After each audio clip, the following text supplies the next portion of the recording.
Thanks, Ricky. So like Ricky mentioned, this is going to be about the spring lobby drive. I'm Stephanie Doyle. I'm our senior outreach liaison. I'm in our DC office with Danny Richter. If you want to reach me after this, my email is stephanie@citizensclimate.org. It's all on the website too. All right, so this is going to be the agenda for tonight. So I just wanted to mention that last year we did a webinar like this about the spring lobby drive as well that went into a little more of the nitty gritty, and we had some really great volunteers give examples of in-district lobbying. So I recommend going back and listening to that. It's still really relevant. So tonight what I'm going to cover is why we lobby in district and kind of how that differs from DC. I'm going to talk about how in-district lobbying has changed since the election, since there's kind of some new dynamics at play. I'm going to go over what our asks for Republicans and Democratic members are. And then I'm going to talk a little bit about how we can use the Climate Leadership Council proposal that came out last week and how to use our endorsements for in-district lobbying. And then we'll have some time for Q&A. So to start off, I just wanted to kind of give a little bit of history. So a year ago, CCL realized that we should be expanding our lobbying power to more than just our twice-a-year lobby days in DC. So for a long time, we just had the June and November lobby days, and some people met in district, but not everyone. And we realized that we wanted to make sure that our presence in the district was just as strong as it was in DC, because CCL has we're sort of known in DC as being able to bring out a ton of people to meet on the Hill all at once. And we really wanted to have the same impact in district. So we came up with coordinating the spring lobby drive that would cover a couple of weeks in the spring for you guys to meet with your members and their staff in district. And I just wanted to sort of go over why in-district lobbying is such an important part of being in CCL and just in general. So meeting in district allows more of your members to participate is the kind of first big thing. Flying to DC just isn't possible for a lot of CCLers. So having meetings in district allows you to show more of the constituent support that exists for your member and the issue of climate change. And it's also kind of nice that, for a lot of people coming in June and November who maybe are in school or have full-time jobs, it's kind of hard, so you can get sort of a different group of people in your meetings as well, which is really nice. The second thing that's great about in-district lobbying is you can bring endorsers to the meeting. So anyone that you've gotten to sign one of those endorsement letters is fair game to ask to join you in meeting with your member, and especially ones who've signed on to our fee and dividend support letter. But just in general, bringing a variety of leaders from your district to your meeting is a really nice way to show that there's sort of a variety of support for climate action in your district. And an extra bonus is that if you are able to bring in high leverage people, you probably increase your chances of getting a face-to-face meeting. So if you're bringing, your local pastor or a CEO of a local business, there's a much better chance that they're going to let you meet with the member face-to-face. The other great thing about in-district lobbying is that it can be done as many times as you like. So some CCL groups meet with their offices up to 3 to 4 times a year, and that can be staff and member. By meeting with the in-district staff, you allow easier access for your group later. So once you've made that relationship, you can go back and meet with them again. And it also helps to plan accordingly for when the member's back in district. So if you have a really great relationship with the staff, they may be able to give you that heads up, like, hey, the member's going to be in town. I know you've been wanting to meet with them.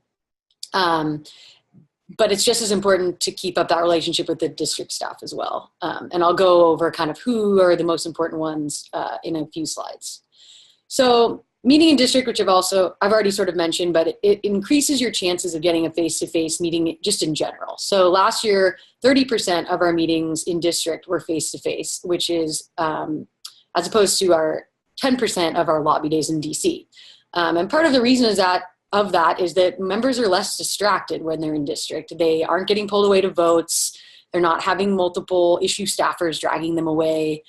to different meetings. So you really have more time with the member, and you usually have a better chance to have a deeper dive on whatever issue it is. For us, climate change, than you would in DC.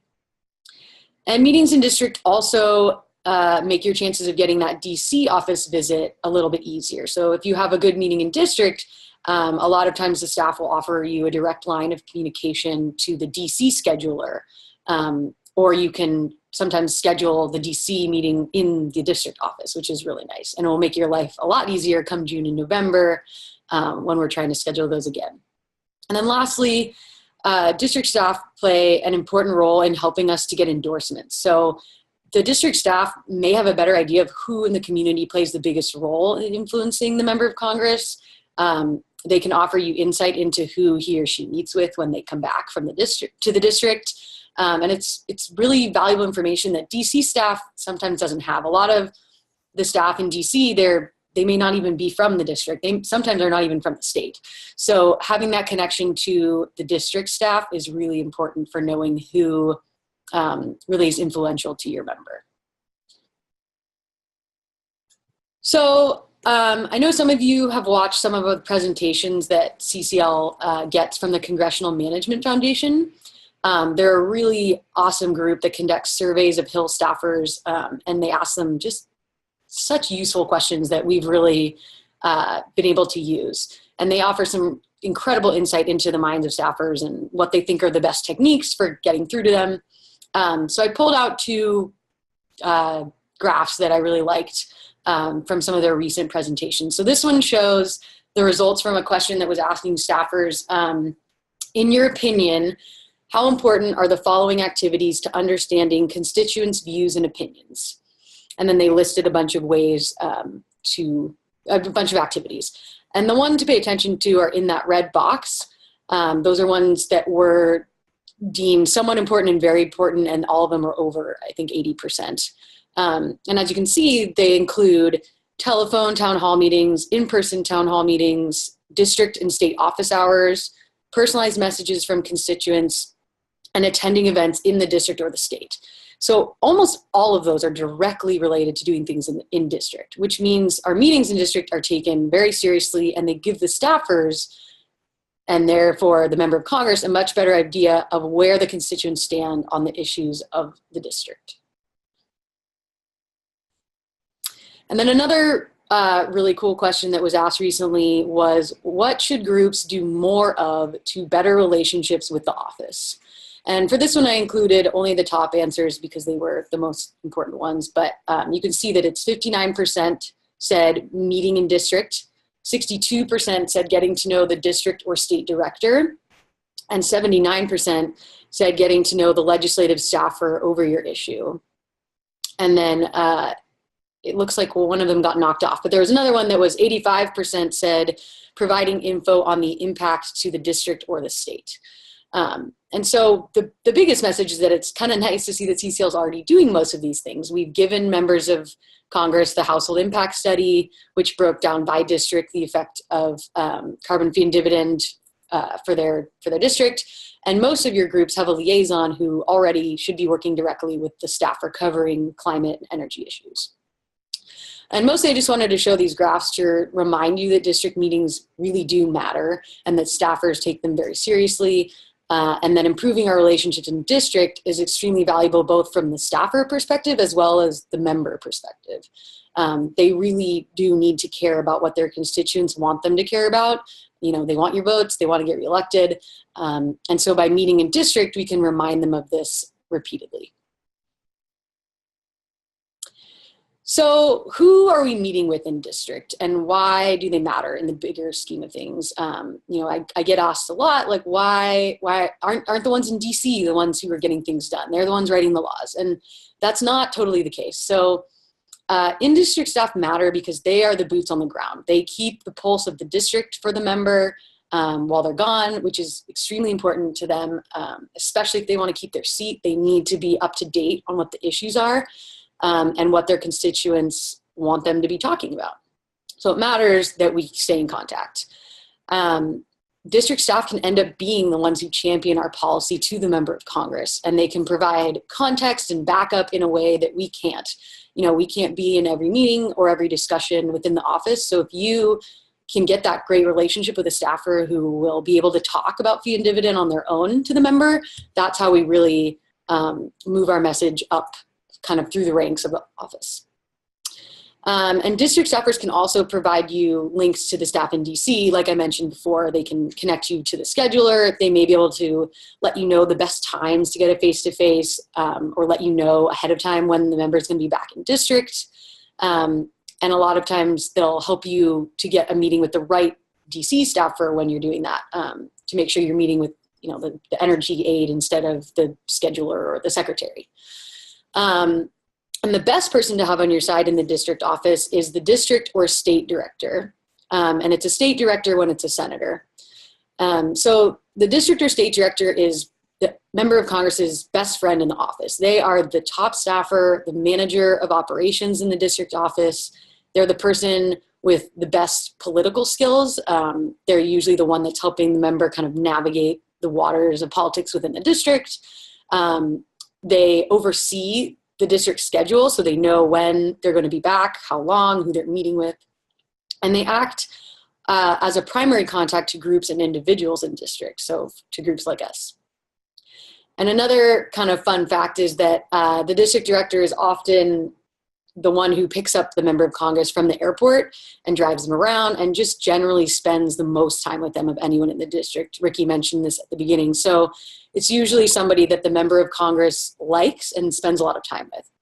And so all that's to say is that having a direct line of communication and forming a relationship with the district director is an extremely useful and strategic way to get our messaging further into the office, which is, of course, what we want. We want the best and the highest and the most influential staffers within an office to be talking about our proposal to the member and also reminding them that meeting with CCL is enjoyable, that it's a good idea, that we're useful. So making sure that you make a really good impression on the district director or state director is really important. So now I'm going to switch gears a little bit and talk about how in-district lobbying has changed since the election. And the reason that I wanted to address this was it's come up a lot lately from volunteers in the field, and the staff has been thinking about it a lot since the election, which is just, just generally how have things changed, especially in district for you guys on the ground since the election.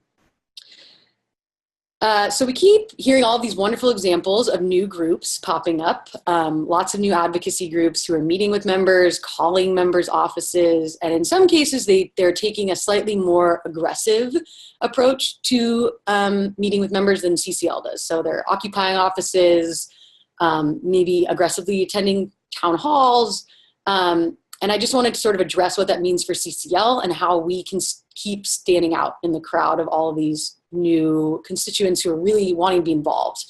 And I think it's really important to remember that this is awesome. It's so great that we are seeing, I'm sure all of you like me have had their Facebook flooded with people who I never thought cared about politics that suddenly are really involved. So with the influx of groups, especially ones that are dominating offices, it's important to just remember that more people than ever are vying for your member of Congress's opinion and time on a variety of issues. And so we want to make sure that we can still get through and be influential and make sure that climate is still a big issue and one that our member is reminded of.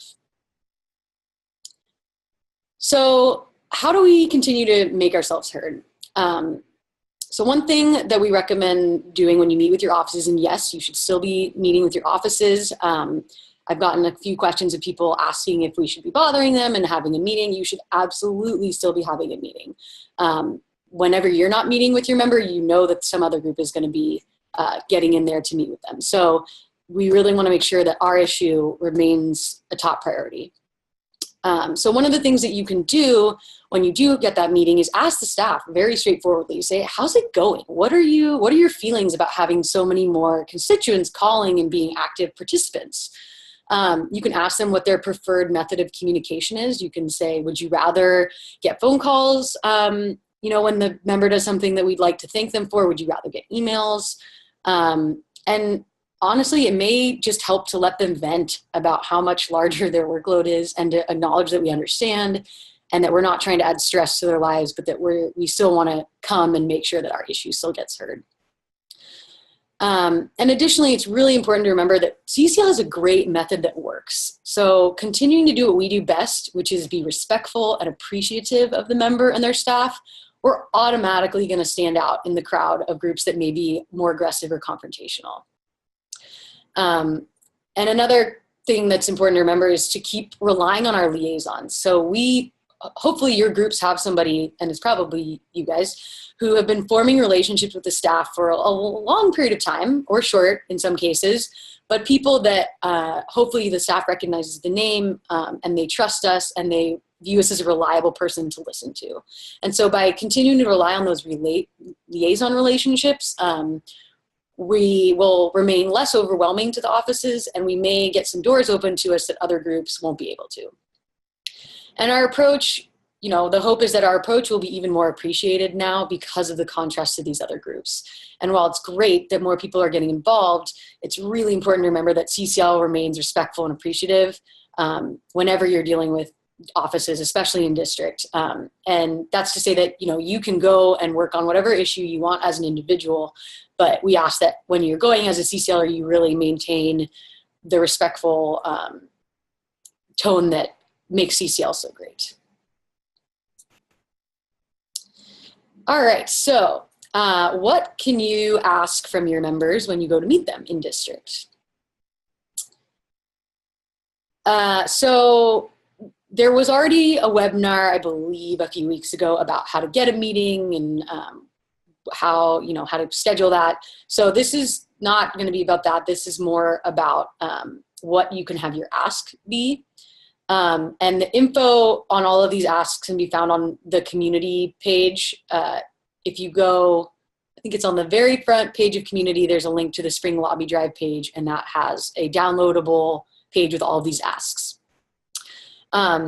And I just wanted to remind you that these are merely suggestions. Your meeting and agenda and supporting asks should be completely up to your group. We trust you guys to know what will be the best move for your member of Congress, what step or what ask is going to help move them forward, and where your relationship stands with them. So you should absolutely discuss with your group what is the best strategy for you.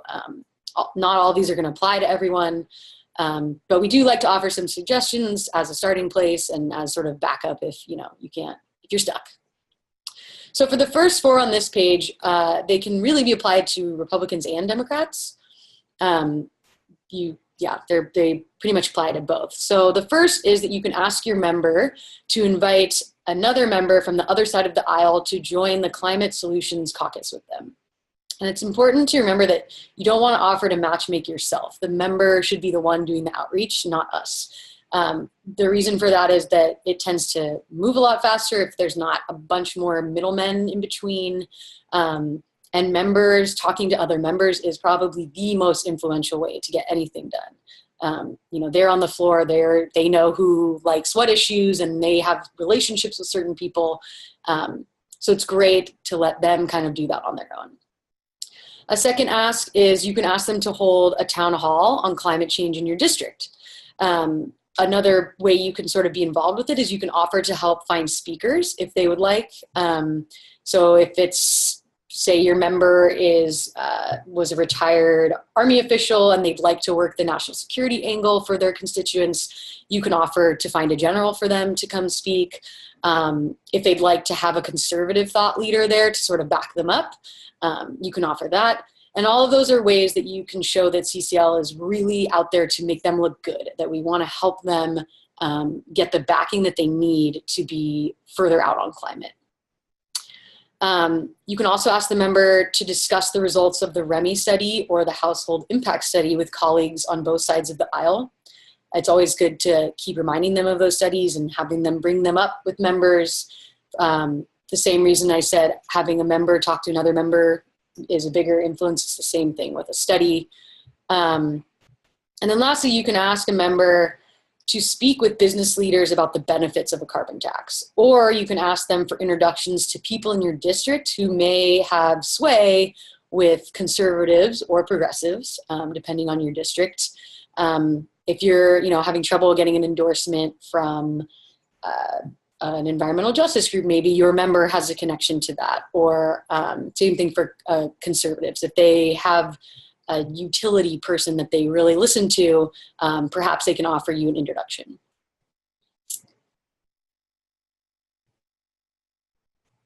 And then we have two more asks that are a little more specific to parties. So if you have a Republican member of Congress, you can ask them to join the Republican Climate Resolution.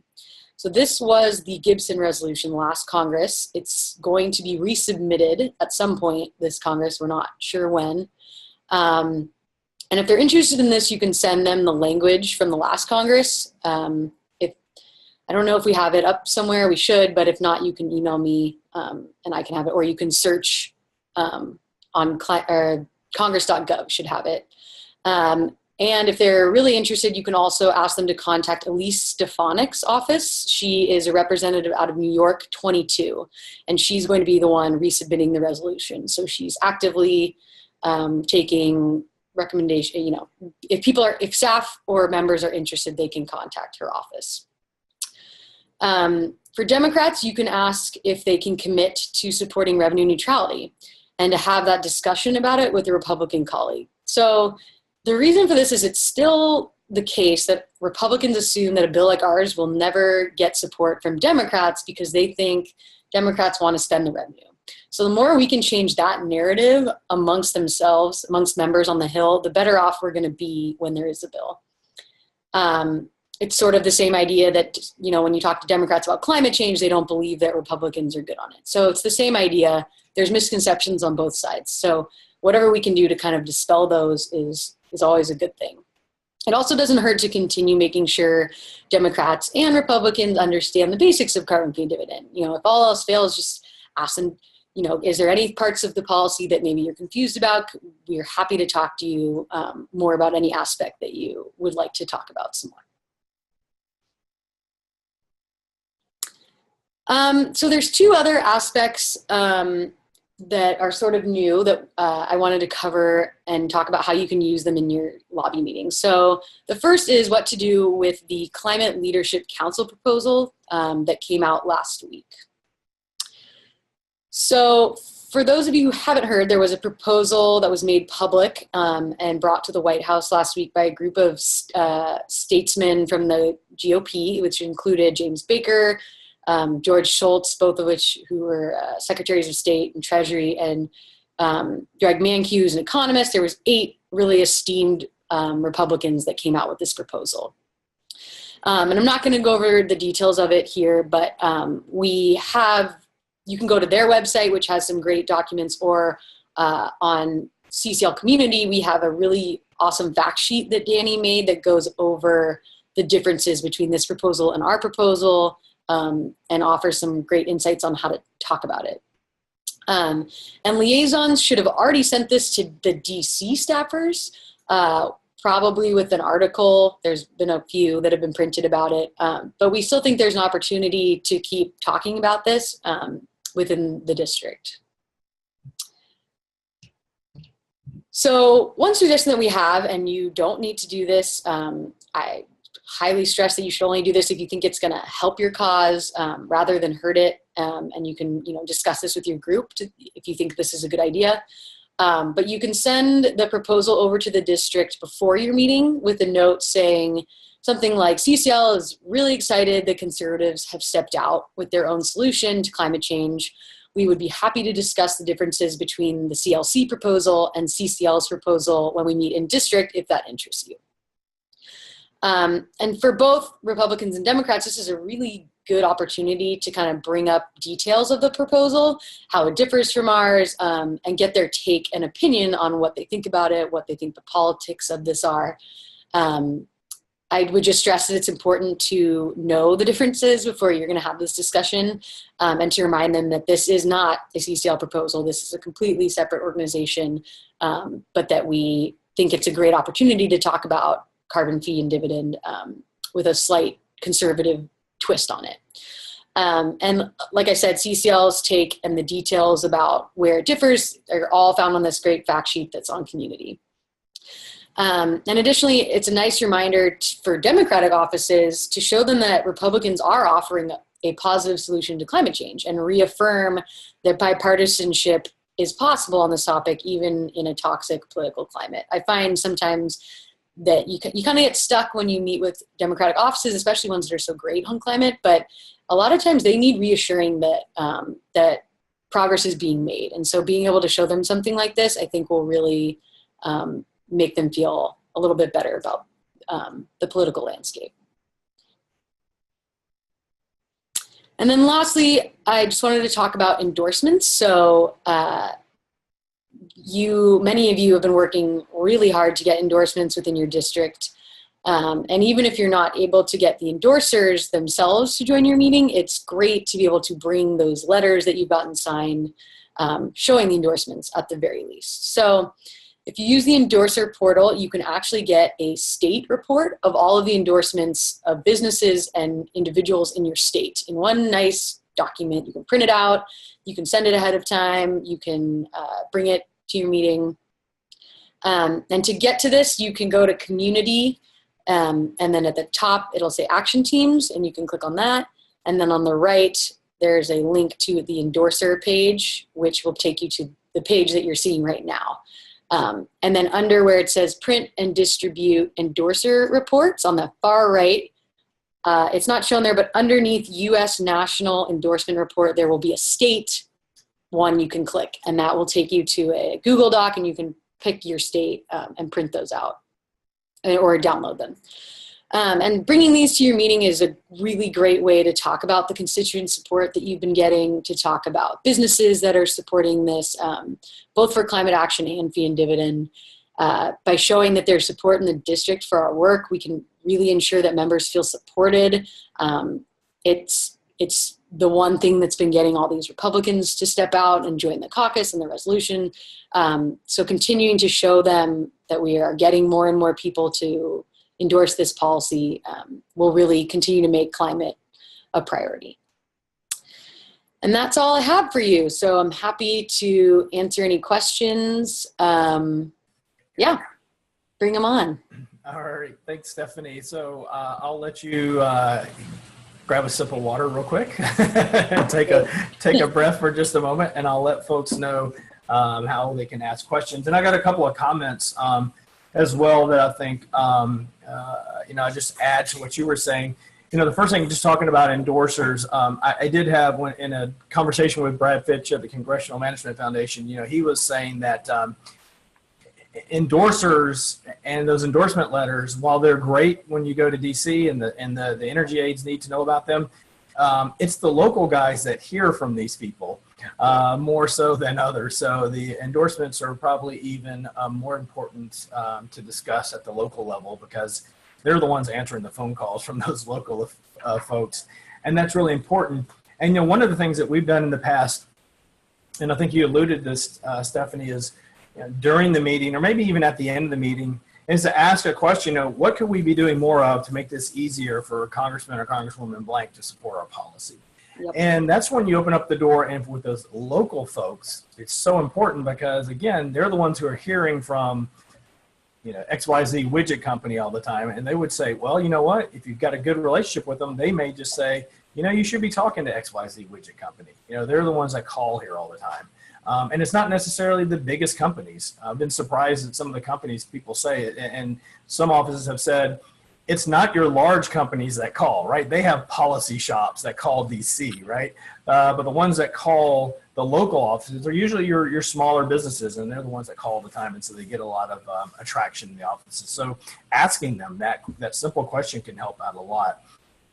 And then, so there's a couple other things. I think I'll touch on this in a second, but why don't we go ahead and open it up, because I'm sure people are tired of hearing us talk. Open it up and we'll ask some questions here. So if you want to ask a question, Stephanie, press *6 if you're on the phone to unmute yourself, or if you're online, click the little microphone symbol in the lower left-hand section of your screen, and just tell us your name and where you're joining from again, and ask your question.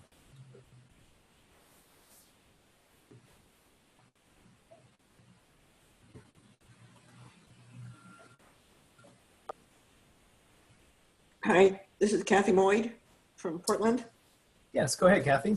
Yeah, I've been working now with the endorsers team, and I noticed that on the state reports, they only put the people who've actually signed our letters rather than including all the people who have the public positions, which are a lot more that we have who've signed things like the Ceres Climate Declaration and that are calling for climate action. And it seems like having a nice long list would be better than having the shorter, just the endorsements letters list. Yes, it would be, for sure. It's just, right now it's a matter of resources and time and trying to get all those things together. I'm a resource. The one, Yeah. the national endorsement report that you can find on the community, that has some of the bigger names that I think you're thinking of. Yeah. Not everyone. I'm thinking even the Ceres list has a whole lot of local ones. Yes. Yeah, absolutely. Kathy, I think you're spot on, you're dead on. And that is, something that we're working towards. So I mean, that's the main reason I've joined the endorsers team, is to help with great. it. Yeah, we're definitely But I'm working hoping towards if we that. do, we get them publicized. Yes. Yeah, we're definitely working towards that. I appreciate the input. So thanks so much. And thanks for your work with the endorsement group too. That's really, really important. One other thing I'll throw out there, Stephanie, another thing that Brad Fitch said in their latest webinar was he talked about 4 things that there's a big difference in between, what members of Congress are wanting and what we're providing them. And here are those 4 things. I think that they're pretty important for us to consider as we do our meetings with our members of Congress. And first of all, we've touched on this, but local VIPs who are concerned about climate change. Yeah. And so, for example, in my district, one of the people we have found is a local reverend who is also a retired Air Force fighter pilot. She is. And my member of Congress is a former Air Force member. So, those types of folks that might resonate with them a little bit more.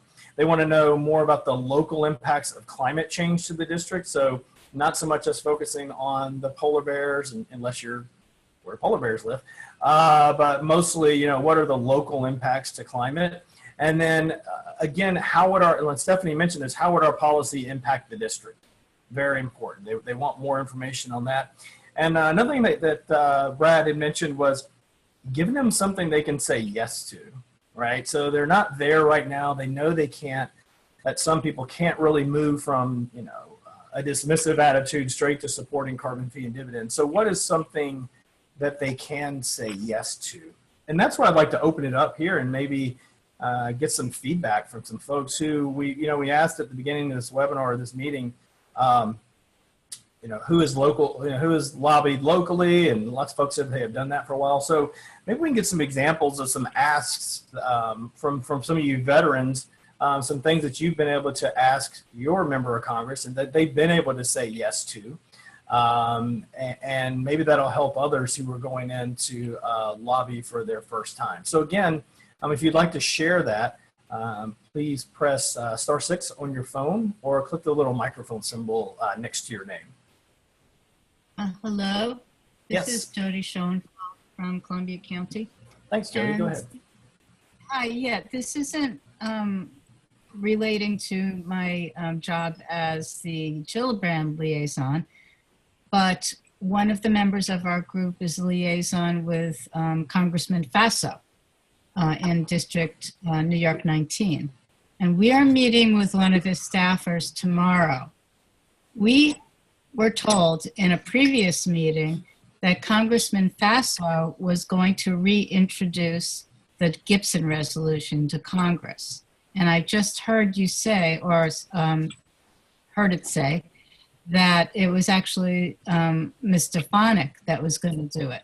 So I'm a little confused about that, but we're meeting with them tomorrow, and we were sort of constructing our ask around asking Congressman Faso if, or his staffer, whether or not he had gathered the number of co-sponsors to reintroduce the bill. But if he's not the one reintroducing it, that sort of changes things. Yeah, I'm happy to answer that. So Faso has been pretty vocal about being great on it, on climate. And there was actually quite a few members that wanted to resubmit. But Stefanik, from everything that I understand, sort of won out. She was very gung-ho about wanting to introduce it. And they are still waiting to get that number. As far as I know, I would assume that they would have introduced it if they had that. So you're welcome to ask him about if maybe he's also planning to introduce it with her, maybe. But Stefanik has been pretty public with her saying that she's going to be the one to reintroduce that. Okay, thank you. Yeah, so well, let's stop there. So like let's just take that for an example and maybe see how we could craft an ask out of something like that, right? So we know that here's a member of Congress that has shown some type of willingness to sign on to the GOP climate resolution. So obviously an easy ask would be, yeah, you know, are you going to or will you sign? But maybe what's another ask if we put our sort of thinking hats on? How could we push that a little bit further with that member of Congress? And this is a luxury, first of all, to have that member of Congress in your district. But what do you think? Has anyone got any thoughts about maybe another ask that Jody could give that we could get the member of Congress to say yes to that might even push things further? And Stephanie, you can answer.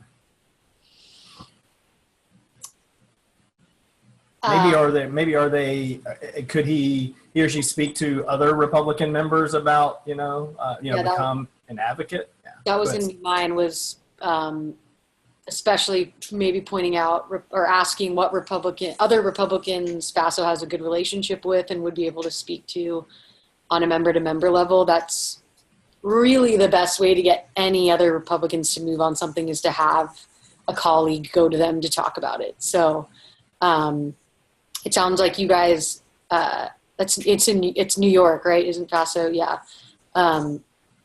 You could coordinate amongst yourselves about which other Republicans you think he might have a good relationship with and might have influence over. Great. Anyone else have any? Go ahead. I'd like to follow up on that. I have a vested interest here. We have a congressman, a member in good standing of the House Freedom Caucus. So a good ask from another district, right, would be to ask if they could hook up with one of the Freedom Caucus members and get them to sign. Yeah. What's your member of Congress's name, John? We'll have Jody ask. Bill Posey. Here we go. Yeah. So, yeah, maybe it's even something as, hey, our volunteers are meeting with Congressman Posey's office in Florida. What kind of relationship does Congressman Faso have with him? Would he be willing to speak with him about it as well? Right. Yeah, we'd love that.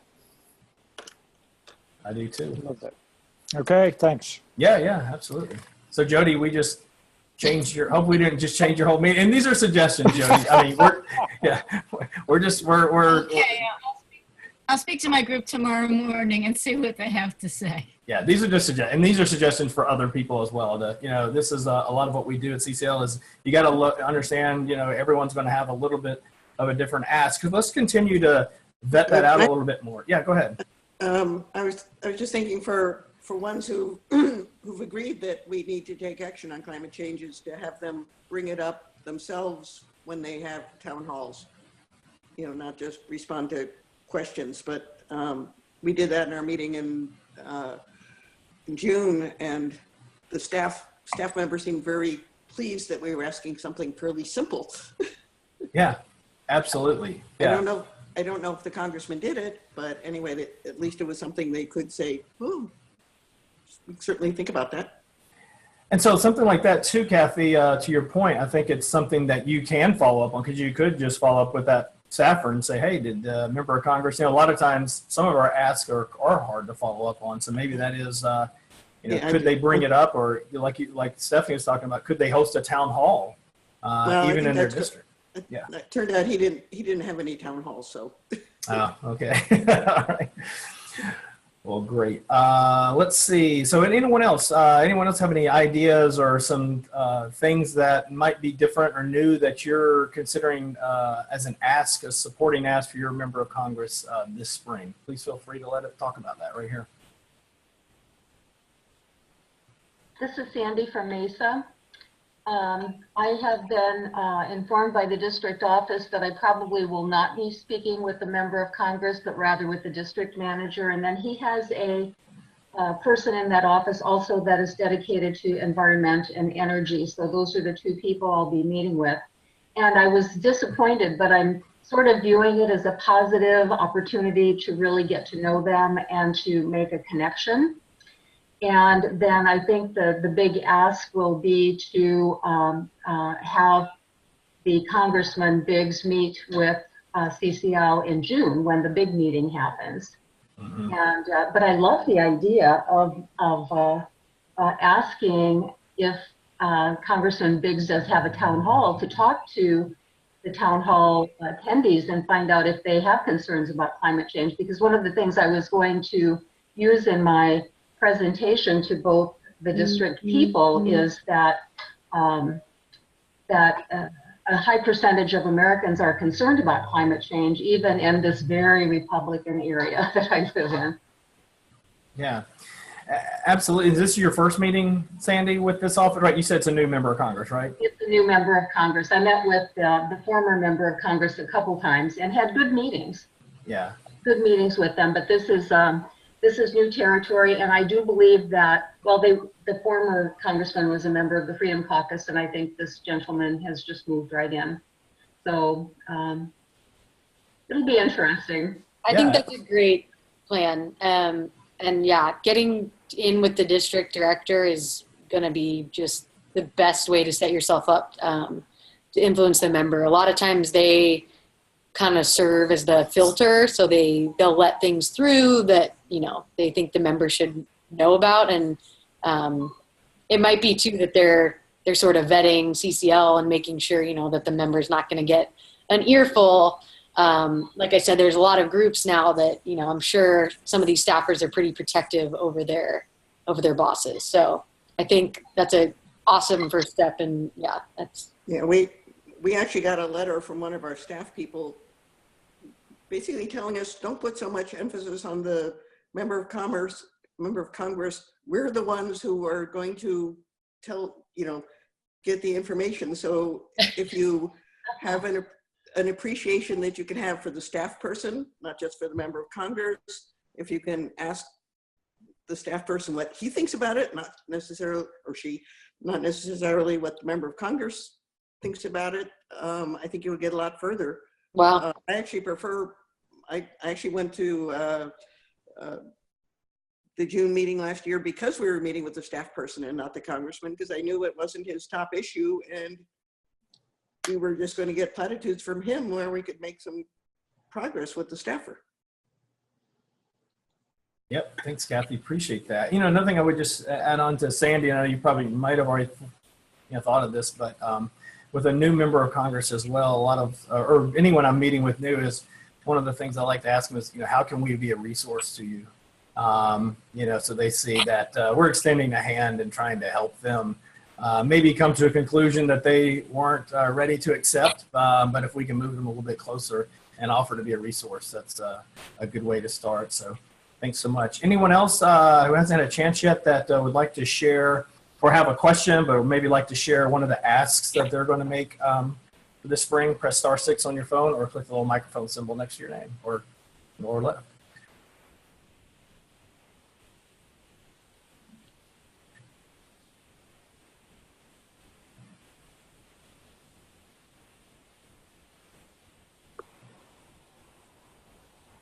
Hey, this is Caroline in Tampa. Can you hear me? Yeah. Hey, Caroline, go ahead. Hey, I will be meeting with, well, hopefully, I'm still waiting on a response, but I'm requesting a meeting with my member of Congress, and nobody from CCL has ever met with her before. So given the recent Climate Leadership Council proposal, is it still appropriate to present CCL's proposal almost as if the other proposal doesn't exist and then bring it up later if it comes up? Or how, if they're hearing about it for the first time, how do we tie the two together other than without it being awkward, I guess? Yeah, that's a really good question. Is it a Republican member that you're meeting with? No, she's a Democrat, Kathy Castor in Florida. She's great. Okay. Yeah, then I would say that you probably should start with just the CCL proposal. I mean, it's great to show that there's progress being made, but for lack of confusion, I think you can bring it up later. If it was Republican, I would say you might get more traction and get more out of your meeting showing them that there's a bill from Republicans. But I think, just making sure that they understand our proposal first is probably a good strategy. Yep. Okay, thank you. Yeah, and the way, you're in Florida, the way you're definitely, I'm sure, going to talk about the Climate Solutions Caucus and Congressman Rich and Congressman Corbello for sure. I'm sure you've already thought of that, but that's wow, you guys are lucky. I know. I wish we had that in Texas. We don't have that yet. We're not quite there. We're going to get there, though. All right. Thanks so much, Caroline, and good luck with your meeting. Anyone else have any questions about maybe your situation? Any of the things that Stephanie has spoken about tonight? Press *6 on your phone, or click the little microphone symbol in the lower left-hand corner. I have a question. Yes. Who is this?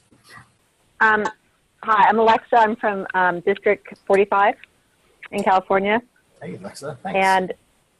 And our rep is not so far very supportive of climate change, but she is part of the leadership of the Bipartisan Women's Caucus, and I was wondering if there's any possibility of somehow asking her to network with some of the representatives who are also in the leadership who are more interested in climate change. Yeah, I think that's a great ask. Absolutely. I mean, you could even find some of the women that are on the Climate Solutions Caucus and ask, which of these does the member have a relationship with any of these members, or even doing some research beforehand and finding out if any of them are in the Women's Caucus with her. That's also a good way to bring it up. You could say, I know you see Representative Love on a regular basis. Is there any chance you'd be willing to ask her about what she thinks about being on the caucus? I think that's a really good way to get that member-to-member interaction, and that may move her more than hearing from a lot of constituents. Sometimes it helps to see that another member is doing great things on climate and still in their seat and getting positive feedback. So I think that's a really good idea. Yeah, maybe take that take the list of the folks from the Climate Solutions Caucus in the meeting with you and just say, hey, is there someone on this list that she has a good relationship with from the Women's Caucus, and see if maybe you can make that connection to help move her along. That would be cool. Yeah, or maybe I could actually ask staff about that ahead of time. Yeah, absolutely. Yeah. Okay, great. Thanks. Thing. Yeah, absolutely. Anywhere we can draw those connections and have other folks talking to them instead of us is probably a good thing, right? Absolutely. Thanks so much. Anyone else? Any other thoughts that people have out there, or any different strategies that they're trying this spring? I was just going to say that using caucuses and other groups are a really good way to cross-pollinate. And it's really easy to figure out which ones your members in. You can just kind of Google it and they'll have lists. And yeah, there's, you can find most members are in so many different groups that it's a really good way to make those connections. So that's just a great idea. And we do it at the office all the time, looking up who's in what group and how we can get them to talk. So yeah. Hi, this is Steve Bagstead. Hey, Steve, go ahead. Greetings. I have two questions for y'all. First one maybe is an easy one. Did I hear a reference that there was a way to find a specific local impact for our particular district somewhere? I know there's general ones from the studies and that sort of thing. But. Yeah, let me, hang on, I'm sharing my screen right now. I can show you in a couple of places on community. And we're working on this on community as well. Well, I don't want to give away too much, but we're doing some other things with community that are going to have some more of this local impact stuff on here pretty soon. Well, I'm not going to give a win because you never know. But let me share my screen here. Give me 1 second. I'm pulling up community right now, and I'll show you a couple places. And for those of you who are on the phone, I'll sort of kind of walk through it. Let me share screen again. Community. Okay, hopefully you guys can see the screen, Stephanie, right? Yep. Okay, good. If you go to the CCU training section, this is this navigation menu item up at the very top of each page. When you click on that, there's actually a couple of lessons from our friends. One's from our friends at, well, actually they're both from our friends at Climate Central. It's under the other training, and we got a little recategorization of things that are going to be happening here pretty soon too. That'll help out.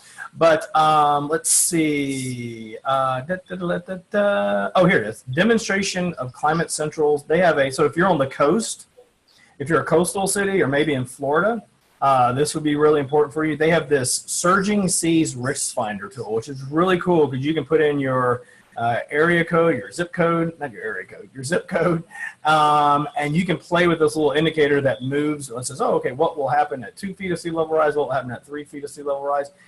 There's this whole video lesson in here that's a demonstration of it if you click on it. And then for those of you that aren't on the coast, you can see this, whoops, I'm sorry, I clicked on that. This is the lesson for the Surging Seas Risk Finder tool. But if I'm going to go back, there was one right below it as well, and that's called the States at Risk tool. So they developed another tool that's available for folks who, you know, maybe aren't, you know, on the coast. Let me go back to the other training again. And that's this States at Risk tool. So you can click on that. Again, click on your state. It'll give you some information about, you know, like what's your propensity of wildfire or different types of things. But you know what? I don't think that that beats the research you can do. You can do a lot of great research on your own locally as well. Go ahead, Stephanie. Do you have something you want to add? I was just going to say, isn't there a way to access the household impact study by district somewhere? Yes. Yeah. So then household impact study would also show you like what impact our policy is going to have on the district. And so if you go to the resources section here, so what I was just showing you is more of like the local impacts of climate change. What I'm going to show you now is where to find information that will show you or help a member of Congress understand the impact of our policy on their district. If you go to the lobbying, so if I click on resources and I'm going to click on the lobbying resources tab, and I'm going to scroll down to where it says, give me 1 second. What are we looking for again? Oh, household impact study. Yeah, sorry. I get lost. Household impact study. Well, I'll tell you what. You can always just search. Let's just search. Oh, you know what? I know where it is. I'm sorry. It's under carbon fee and dividend resources. I'm sorry. So this is a study about carbon fee and dividend, how it impacts. So you can see right there, it's like the fourth item down, the household impact study. And when you click on that, there'll be a link to actually a PDF document for your district. I'm sorry, it's running real slow whenever we're on the video conference. And you can see this item number here. It says number 4, study results per district. So again, you can click on this. And then Steve, what was your district number? It's Ohio 14. Ohio 14. And this goes to a Google Drive folder, and so it does take a little bit to load. But there's 435 different reports in here for each district. As you can see, it's taken a while. So you can download the one, you know, the household impact study for your district. Does that help you out a little bit, Steve? Yeah, that's great. Thank you. Okay. The other second question. Yeah. Okay. The other one may be a little more complicated, but this could be the first time for me, and I've exchanged some emails with both the local and DC offices so far. But trying to set something, you know, up a meeting here soon. But I guess I keep hearing that we're supposed to have a team that meets with the people, right? Somebody to take notes, somebody to, you know, just different roles in the meeting, right? That's part of our how to do this meeting business. And I'm all kind of new to that. So we also have a pretty well brand new city group based in Akron, Ohio, which is the closest big city to me. But people in Akron aren't necessarily all that convenient to where my district, the way the districts are drawn, right? We're all over the place. So, is there some sensible way to coordinate who else might come with you? Or for example, if I wanted to volunteer to help with, say, a meeting with one of our Ohio senators or with another representative from Ohio, and I was willing to go along on their meeting, how do we kind of coordinate all that? Do we do that through the state person or maybe through our own city person, I guess? Yeah, I was going to say you should have a state coordinator, and if not a state coordinator, then you definitely have a regional coordinator. We have a state one. Yeah, I would talk to, I'm not sure who Ohio is, but I would talk to them. I'm sure there's more than one person that would be thrilled to have you join in their meeting. And I'm also sure there's probably plenty of people that would be willing to come to yours. So right. I would definitely talk to the state coordinator. And if worse comes to worse, you're more than welcome to do it by yourself. I mean, it'll be a little harder, but it's right. There's been plenty of CCLers who started off as single groups and then, expanded from there. Yeah. And go ahead. I was going to say the meeting notes I've gotten so far from prior meetings. So it's the same congressmen that have been there before. Those must have been the DC meetings, I imagine. And they're showing anywhere from 3 to half a dozen people that went to those. That's a DC. Yeah, that's probably right. Yep. And then last thing I'll point you to just on community, I'm on this page right now. This is our CCU training. If you click on lobby training, and this is, there's some people that were at the beginning of the call that said they were brand new to CCL. And I was like, well, this lesson is not really going to be like this very specifics of how to lobby.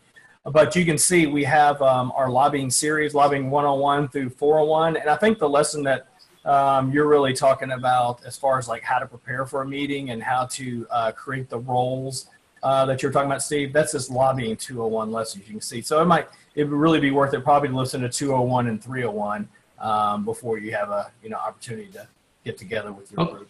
Yeah. Sounds great. Thanks a lot. All right. Thank you.